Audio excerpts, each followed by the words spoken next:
All right, let's just jump right in. We're going to unpack what's really going on with that device that's probably within arm's reach of you right now. We'll look at how it's designed and what the real psychological cost is of being so connected all the time. You know the feeling, right? You grab your phone to check one little thing, the weather, a text message, and then you look up and somehow a whole half hour has just vanished, and you're left feeling kind of scattered and wondering, what did I even just do? Well, that lost time, that frazzled feeling, that's not a bug, it's a feature. And this right here is the absolute core of it all. This idea is so crucial. Your phone isn't built to make you happy or fulfilled or more connected in a deep way. It is a machine specifically engineered to grab your attention and then, most importantly, to keep it. Once you really get that, the whole struggle changes. It stops being about your personal failings and you start to see the business model behind it. So, let's get one thing straight right off the bat. If you feel distracted, if you feel like you can't focus, it's not because you lack willpower. It really isn't. The systems we all use every single day are engineered for that exact outcome. And once you see the mechanics behind the curtain, you can finally move from feeling guilty to actually taking back some control. Okay, so how do they do it? Let's get right down to the brain chemistry.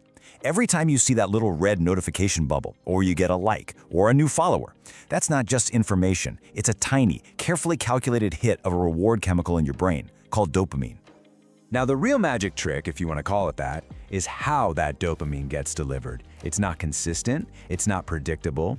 Designers use a psychological tool called a variable reward schedule. And this thing is incredibly powerful. It's one of the most effective ways to hook a human brain. And this comparison it hits the nail on the head, doesn't it? Your social media feed is functionally a slot machine. Pulling down to refresh your feed is the new pulling the lever. You don't know what you're gonna get. Maybe something amazing, maybe nothing. And it's that maybe, that unpredictability, that keeps you pulling and pulling and pulling. So what's happening here is huge.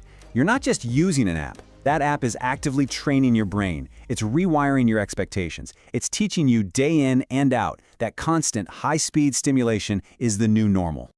And that training, man, it completely changes how you experience the rest of your life. Think of it like this.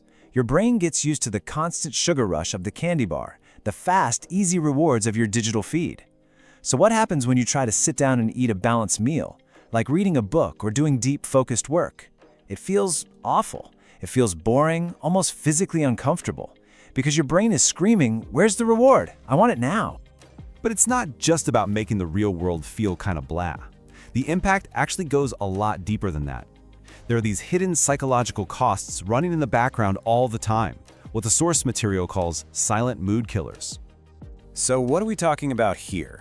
Well, we're going to focus on two of the big ones: the constant, quiet drain of social comparison and the chronic stress that comes from being interrupted all the time. First up, the comparison machine. And look, we all know intellectually that we're seeing someone's highlight reel, not their real life. But our subconscious brain doesn't really care. It just sees perfect vacation, new job, amazing relationship, and it can trigger this thing called upward social comparison. It's like a quiet little undertow that just slowly, almost imperceptibly, pulls your mood down. And then there's the second killer, the interruption.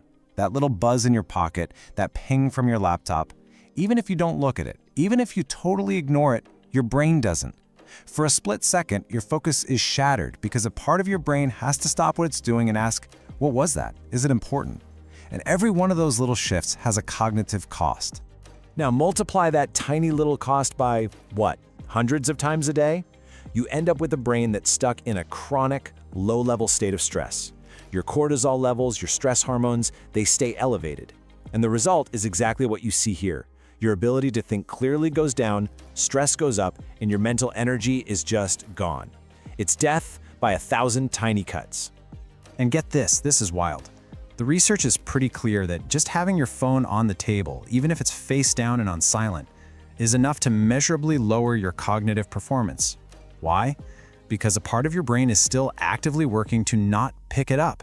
It's reserving mental bandwidth just in case. Okay, so this brings us to the real core of the issue. This isn't just about what the phone is doing to us. It's about what it's pulling our attention away from. The device itself is just glass and metal, right? It's the design choices behind it that create this massive trade-off. So what's the real price we're paying? What's on the other side of that trade? Well, the source material boils it down to 3 absolutely fundamental human needs: real, restorative rest, genuine face-to-face connection, and deep, undivided presence. The attention economy isn't just selling our eyeballs to advertisers, it's selling our ability to be fully present in our own lives. Wow. That quote it says it all, doesn't it? Real connection, the kind that actually nourishes us, happens when 2 people are fully present with each other. The second someone in that conversation glances at their phone, that bond is broken. The message you're sending, whether you mean to or not, is whatever might be on this screen is potentially more important than you are right now. Okay, so hearing all of this can feel a little bleak. I get it. But here's the good news. In a system that's designed from the ground up to fragment our attention, how do we fight back? The answer isn't about more willpower or just beating yourself up. It's about making a strategic shift in how you think. The antidote is to become a fierce, almost militant protector of your own time and your own focus. This means you have to intentionally, deliberately prioritize those slow activities that actually recharge you, the things that build real rest, genuine connection, and deep presence. That is the direct countermeasure to the fatigue and the stress that we've been talking about. And this right here, this is the whole game. It's about shifting how you even think about the problem. You move from the old mindset, I have no self-discipline, this is a willpower problem, to the new one, this is an environmental problem, and I am making a strategic choice to protect my mental health. That's the why behind practical things like turning off notifications or leaving your phone in another room.